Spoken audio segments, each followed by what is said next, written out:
네, 강프로입니다. HLB 보겠습니다. 자, 오늘 HLB가 0.67% 하락해서 마감이 됐어요. 자, 반등하는 구간에서 시간이 조금 소요된다. 그리고 기다리던 쌍바닥이 나왔다. 이 내용에 대해서는 다 말씀드렸죠. 근데 오늘 바이오 종목군들, 강했었던 바이오 종목군들이 일제히 하락세를 맞이했습니다. ST팜, 알테오젠 이런 종목들 다 구분 짓지 말고 대부분 하락을 했는데 이 내용이 나오는 것은 자, 왜 이런 하락이 나왔는지 금리 때문입니다. 금리와의 연관성, 오늘은 이 구간에 대해서 이야기를 드릴 거고 HLB 관련돼서는 바이오 전체적인 움직임하고도 연관되어 있습니다. 그런 부분이 어떤 식으로 진행되는지까지 제가 다 풀어서 이야기를 드리도록 하겠습니다. 자, 근데 계속해서 제가 이야기를 드리죠. 매매하는 과정에서 내가 어떤 구간에서 공략을 해야 되고 그리고 그 구간에 맞춰서 어떻게 가격대를 내가 설정을 해야 되는지가 중요하다고 이야기를 드리고 있어요. 그래서 오늘자 같은 경우에는 제가 어떤 식으로 매매 진행이 됐는지 보여드리겠습니다. 자, 첫 번째 태성, 오늘 매도한 종목이에요. 자, 여기 보시면 제가 시가에 매도가 됐고요. 태성 오늘 매도 평균가 1370원, 그쵸? 오늘 시가하고 같은데 장중에는 변동성이 조금 있었습니다. 근데 저는 그냥 시가에 매도하고 나왔다. 제가 낸 수익은 대략 한 2주 정도의 기간 동안 50.96%,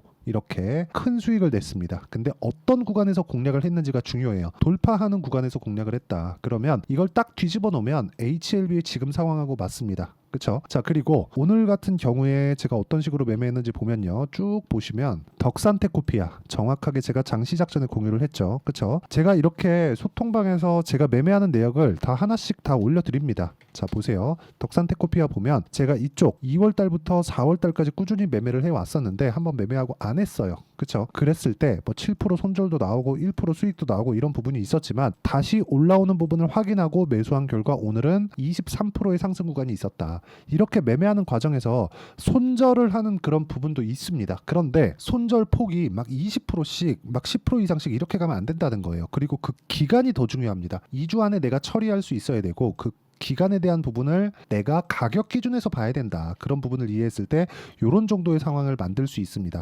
오늘 같은 경우에는 그래요. 우양 같은 경우에도 보면 제가 돌파하는 구간에 공략을 했죠. 아까 전에 제가 오늘 여기 덕산테코피아 같은 경우에도 마찬가지예요. 돌파하는 구간에 공략을 했을 때 이 정도의 수익이 발생을 하게 된 거고 우양 같은 경우에도 마찬가지라는 거죠. 어때요? 매수, 매도 40%. 그쵸? 6월 달에 다 있었던 일입니다. 그리고 최근에 제가 HLB에 대해서도 다시 매수 구간을 잡았습니다. 어떤 식으로 매매하는지 보세요. 이쪽 구간 여기 30%, 이쪽 구간에 18%, 이쪽 구간에 13%. 그쵸? 싸게 사지 않았다. 올라가는 거 다 확인하고 사도 이 정도의 수익이 나온다. 이렇게 말씀하시는 분들이 있을 거예요. 여기 사서 이쯤 팔면 더 많이 먹는 거 아닌가? 맞아요. 맞긴 맞는데 이걸 할 수 없으니까 하는 겁니다. 그렇죠? 우리는 확인해야 정확한 타점을 잡을 수 있고 거기에 맞춰서 자금을 적절한 구간에 밀어 넣을 수 있고 그런 부분은 가격 기준에서 나오기 때문에 가격 기준에서 제가 여기 소통방에서 모두 어떤 식으로 매매하는지 다 같이 공부하고 연구하는 방을 다 만들어 놨으니까 와서 배우시면 되고요. 어떻게 매매하는지 모르겠다 그러면 반드시 와서 배우시면 주식 인생이 바뀔 겁니다. 그리고 제가 10억 만들기 프로젝트를 진행하고 있으니까 구독과 좋아요 눌러주시면 입장 가능하고요. 상단에 있는 전화번호로 구독 또는 소통이라고 문자 보내주시면 제가 여기 소통방 입장 링크를 다 공유를 해드리도록 하겠습니다. 자, 제가 어떤 종목군들을 공략하는지 다 보셨죠? 딱 지금까지 말씀드린 내용을 딱 뒤집어서 보면 지금 HLB의 상황이 나옵니다. 제가 이거는 실제 여러 차트를 다 띄워서 보여드릴게요. HLB가 하한가 두 방을 갔습니다. FDA 승인에 실패했다는 내용이 돌면서부터예요. 팔 기회도 없이 그냥 쭉 빼버렸어요. 이쪽 구간에서 이게 거래라는 게요. 올라가면서 더 많이 붙게 되어 있어요. 올라가는 구간 거래 터지죠. 올라가는 구간 거래 터지죠. 여기서도 많이 내려왔으니까 거래 터지죠. 이벤트가 있어야 된다는 겁니다. 근데 그 이벤트가 어떤 내용에 의해서 주가가 막 폭발적으로 상승하고 그게 아니라 그쵸? 이걸 보셔야 됩니다. 정말 중요합니다. 잘 들으세요. 주가가 올라가고 이슈가 터집니다. 자, 그걸 반대로 해석을 하면 FDA 승인 실패하고 주가 떨어진 것처럼 보이죠. 이게 반만 맞아요. 반반. 왜 그러냐면 그 전에 올랐으니까. 왜? 승인에 대한 기대감 때문에. 그러면 하한가가 언제 멈췄는지를 보세요. 정확하게 FDA 승인이 나올 것이라는 기대감이 작용했었던 12월 중순에서 말 그리고 나서 이쪽을 딛고 흑자 전환에 대한 기대감을 딛고 13만 원까지 올라갔었던 부분이 있었기 때문에 그 기대감까지 떨어진 겁니다. 주가가 아무렇게나 움직이지 않는다는 겁니다. 정확하게 왜 여기서 멈췄는지를 우리가 한번 생각해 볼 수 있는 거잖아요. 거기에 대해서 제가 이야기를 드리는 거예요. 자, HLB 관련해서 뉴스를 검색해 본들 어디 가서 뭐 어떤 내용이 있다더라, FDA 승인이 어떻게 된다더라, 뭐 논문이 발표됐다더라, 이런 내용들 많아요. 많은데 FDA에서 뭐라고 했다더라, 항서에서 어떻게 한다더라, 이런 내용 진짜 많습니다. 근데 제가 말씀드리고자 하는 내용은 딱 한 가지예요. 이런 부분이 가격에서 반영된다. 그렇지 않았다면 이 정말 하한가를 막 그것도 점 하한가로 두 방이나 갔었던 여기서 하한가를 멈춘 이유가 왜 이 가격하고 맞아지겠느냐, 이런 부분을 이해를 해야 아까 전에 말씀드렸죠? 이런 정도의 상황을 만들 수 있는 겁니다. 자, 제가 최근에 이야기만 드렸잖아요. 재룡산업 한번 볼게요. 재룡산업 오늘 상한가 갔거든요. 저는 재룡산업은 오늘은 매매 못했습니다. 근데 이렇게 시세를 확인하고 나서 매도 어때요? 34%. 2주일 안 걸렸죠. 2주 기간 내에 내가 수익 전환시킬 수 있어야 돼요. 그리고 나서 지금 뭐가 나왔어요? 떨어졌죠. 확인됐죠. 여기서부터 뭐가 나와요? 다시 매수 구간을 잡아가면 됩니다. 내가 여기를 잡으려고 하면 시간만 보내요. 그러면 이 내용을 가지고 HLB를 보잖아요. 그러면 내가 여기를 잡으려고 하거나 여기를 잡으려고 하거나 여기를 잡으려고 하거나 여기를 잡으려고 하면 문제가 된다는 거예요. 이 구간에 대충 비슷하게 차트 만들어 놓고 어떤 신호가 딱 나올 수 있게 세팅을 딱 해놓은 다음에 딱 보여드릴 수 있거든요. 근데 그렇게 하잖아요. 100% 맞출 수가 없습니다. 그 신호가 있다 그래서 돈을 벌 수 있는 게 아니에요. 원리가 있다는 겁니다. 기본적으로 우리는 그 원리를 맞추기 위해서 저가는 못 잡는다, 버린다, 못하는 건 과감히 버리겠다, 안 할 거야, 이 구간을 반드시 보셨으면 좋겠습니다. 이거 딱 포기하고 나면 새로운 세상이 열립니다. 그쵸? 매매 내역은 제가 보여드릴 수밖에 없어요. 이해를 시켜야 되니까. 나 이렇게 하고 있는데 최소한 이것 정도는 확인이 돼야 되는 거 아닙니까? 말만 떠드는 건 누구나 할 수 있겠죠. 근데 실제 매매를 어떻게 하는지가 중요한 거라고 저는 생각을 합니다. 태성 오늘 돌파하는 거 다 보고 샀잖아요. 제가 여기에 잡았으면 이건 운입니다. 아니 내가 샀더니 주가가 올라가? 당연히 운이지. 근데 뭐예요? 올라가는 거 보고 매수해, 매도해, 11% 수익 나. 그리고 내가 판 것보다 올라가, 매수해, 또 올라가, 또 매수해, 상한가, 그 다음날 매도. 여기서 더 올라가는 건 내 거 아니다. 그쵸? 더 이상은, 그쵸? 올라간다고 한들 그냥 쭉 가버리고 진짜 막 10배씩 가면 어쩔 수 없는 거고, 이 정도 해서 50% 2주 안에 내가 수익이 나고 다음 스텝이 있으면, 다음 종목을 내가 만들어낼 수 있으면 그건 그대로 가는 겁니다. 그쵸? 이것대로만 하면 되는 거예요. 그리고 이런 부분을 제가 여기 소통방에서 모두 공유를 해드리고요. 어떤 식으로 매매를 해야 되는지, 그리고 HLB의 실시간 타점, 그리고 HLB 같은 경우에도요. HLB도 제가 보세요. 하한가 풀리는 날 단타 한번 쳤거든요. 그러다가 3.8% 다시 하한가로 들어가길래 손절했습니다. 그렇죠. 이날 제가 그래도 최소한 보합까지 땡기겠지, 요 생각은 가지고 있었거든요. 근데 그냥 3% 손절하고 말았고, 그리고 나서 뭐가 됐죠? 여기 지난 금요일부터 매수에 가담을 했습니다. 쭉 보시면 HLB로 돈 많이 벌었습니다. 여기 13%, 18%, 그쵸? 전부 다 2주 안 걸렸죠. 31%, 1월 달이잖아요. 그쵸? 1월 달 이후에 30% 한 번, 10몇 프로 한 번, 이렇게 해요. 다른 바이오 종목 볼까요? 알테오젠.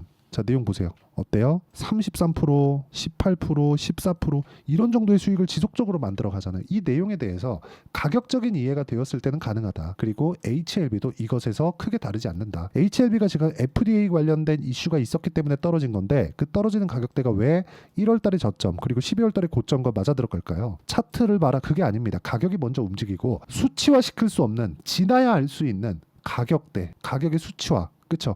이게 있다는 겁니다. 그 내용에 대한 부분을 어떻게 이해를 해야 되고 판단을 해야 되는지를 제가 소통방에서 같이 공부하고 내용을 풀어가고 있으니까 상단에 있는 전화번호로 구독 또는 소통이라고 문자 보내주시면 제가 소통방 입장 링크를 순차적으로 다 공유를 해드리겠고요. 다 무료로 진행하고 있습니다. 그리고 자, 제가 매매하는 구간을 본다면 대부분 2주 안에 털고 나오죠. 그렇죠.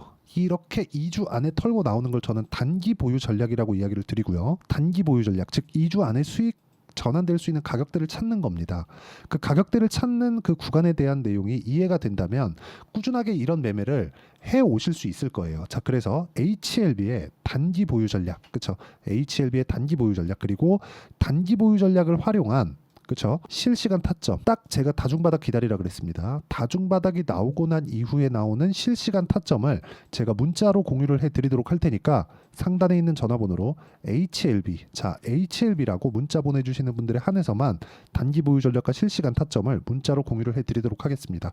자, 내용 정리하면 그렇습니다. HLB를 포함해서 다른 어떤 종목들도 지금까지 말씀드린 가격 구조 안에서 벗어나지 않는다. 그렇죠? 물론 개 중에 정말 막 100에 한 종목, 1000에 한 종목 정도는 그냥 막 가든 종목들이 있습니다. 근데 그 막 1%도 안 되는 확률을 가지고 그걸 기준해서 매매를 하실 겁니까? 그 자체는 안 된다는 거죠. 그건 안 돼요. 절대 안 됩니다. 그렇죠? 확률이 많은 쪽으로 가셔야 되고 매매하는 구간에서 어느 정도까지 수익이 터질 수 있는지 그 내용에 대한 부분을 제가 실제 매매 내용을 가지고 이야기를 드렸잖아요. HLB도 마찬가지라는 거예요. 이제 반등 구간이 옵니다. 이제 반등 구간이 와요. 그리고 그건 다중바닥을 만든 이후가 된다. 다중바닥 구간에서 우리가 어떻게 판단하고 어떻게 매매를 이어가야 될지, 그리고 HLB 실시간 타점을 어떻게 잡아야 될지를 제가 다 이해시켜 드리도록 할 테니까 영상 끝까지 시청하시고요. 모든 분들이 성공 투자하셨으면 참 좋겠습니다. 자, 24년도가 돼도 여전히 시장은 녹록지 못합니다. 이런 상황이 벌어지는 건 어쩔 수 없습니다. 이런 상황에서도 수익이 나는 종목들의 구조는 변하지 않습니다. 즉 대시세 종목에 대한 구조는 변하지 않는다는 거고, 실제 제가 소통방에서 지속적으로 이야기를 드리고 있는 내용도 대시세 종목이나 시장 주도주를 공략하는 건 철저하게 가격 분석을 하라고 이야기를 드리고, 가격 분석 이후에는 이슈에 대한 파악, 그리고 이슈를 파악하고 나서는 다시 내가 얼마에 매수할지 그 타점에 대한 부분을 지속적으로 언급을 하고 있습니다. 자, 근데 생각해 보세요. 시장이 굉장히 어려웠습니다. 어려운 상황에서의 어떤 종목들이 강했냐 보면 반도체와 그리고 바이오입니다. 자, 실제 여기 보면요. HLB에 제가 실제 매매한 내용을 띄워놓고 보여드리고 있는데 1월 22일부터 매매를 시작해서 4일 동안 31%의 수익 마감이 됐고요. 그리고 여전히 신고가 종목입니다. 자, 그리고 그 다음 어보브 반도체, 이름을 보시다시피 반도체 종목이죠. 그리고 AI 반도체는 지속적으로 강세를 보이고 있습니다. 이 종목도 신고가를 먼저 달성한 이후에 제가 21%의 단기간에 21%의 큰 수익을 내고 마감이 됐습니다. 다시 재공략을 준비하고 있고, 이런 부분은 소통방에서 다 공유를 해드립니다. 자, 그리고 코세스, 자 코세스 같은 종목도 당연히 그쵸, 신고가 종목이고요. 그리고 반도체 종목입니다. 이 종목도 영업일 기준에서 이틀 동안 대략 한 15%의 수익 마감이 됐습니다. 내용을 한번 보시면 어떻습니까? HLB를 포함해서 뭐 30%, 20%, 뭐 15% 이런 식의 수익이 지속적으로 발생하고 있는데, 이 세 종목 모두 다 신고가 종목이고 1월 달에 시장이 약세를 보이고 있는 구간에서도 강했었던 그런 종목입니다. 특징점이 하나 있는데 그 이슈에 앞서서 가격이 먼저 반영했다는 거죠. 그렇게 제가 가격을 먼저 보고 이슈에 대해서 파악하는 이유는 결과적으로는 큰 시세를 먹기 위한 사전 준비 작업입니다. 실제로 큰 시세를 먹기 위해서 사전 준비 작업을 했을 때 여기 레인보우 로보틱스 127%, 그리고 ISC 98%, 그리고 한미반도체 97%의 큰 수익을 내는 상황을 만들 수 있습니다. 어떤 식으로 소통방에서 진행됐는지, 그쵸? 그 상황을 제가 이야기를 드린 건데, 이런 상황도요 당연히 신고가를 공략했을 때 가능한 겁니다. 자, 그러면 이번에도 마찬가지입니다. 그쵸? 정부 주도의 코리아 디스카운트 해소 방안이 2월 달에 발표를 하고요. 그리고 2월 달에 발표된 내용을 토대로 주가가 움직이는 게 아니라 이미 움직인 내용이 있죠. 실제 이 내용은 크게 중요한 게 아니라는 겁니다. 실제 움직인 내용을 보면, 자, 기아차입니다. 실제로 12월 달에 신고가를 만들어 놓고 정부에서 입김을 불어 넣으니까 순식간에 기아차를 포함해서 현대차 같은 거대 기업들의 주가가 2주도 채 되지 않아서 40% 정도의 큰 시세를 냅니다. 자, 그러면 우리는 어떤 종목을 봐야 될까요? 이슈를 파악해야 되는 것도 맞지만 철저하게 가격에 맞춰서 매매를 해야 되는 게 당연히 중요합니다. 정부가 주도하는 정책 방향이 있겠죠. 그 방향에 맞춰서 우리가 종목을 찾을 필요가 있다. 자, 그러면 답이 나왔습니다. 정부가 주도하는 방향에 맞춰서 제2의 기아차를 찾는 게 지금은 중요하다. 근데 정부 정책의 방향에 맞게 가자. 그랬을 때 앞서서 제가 보여드렸었던 내용인 여기 레인보우 로보틱스 127%, 그리고 ISC 98%, 그리고 한미반도체 97%와 같은 수익을 낼 수 있습니다. 물론 시간에 대한 부분은 최소 2주의 시간이 필요하고요. 그리고 최장 3개월 안에 끝내야 됩니다. 자, 기아차의 시세를 보셨던 것과 같이 2월 달에 정부 정책의 방향이 결정되고요. 바로 3월 달이면 시행입니다. 자, 그러면 우리는 거기에 맞춰서 당연히 종목을 찾아야 되고 제가 제2의 기아차를 찾아놨습니다. 제가 아까 전에 소통방에서 이야기를 드렸었던 내용 다 공개를 해드렸는데 그 내용처럼 종목만 받고 싶다 하시는 분들은요. 상단에 있는 제 전화번호로 대시세, 자, 대시세라고 문자를 보내주시면 정부 정책의 방향에 맞는 종목을 모든 분들에게 무료로 공개를 해드리도록 하겠습니다. 자, 제가 원하는 건 채널 성장이 목적입니다. 자, 그래서 구독과 좋아요 꼭 좀 부탁드리고요. 모든 분들이 정부 정책에 맞는 방향으로 매매를 이어가서 큰 수익 보셨으면 좋겠습니다.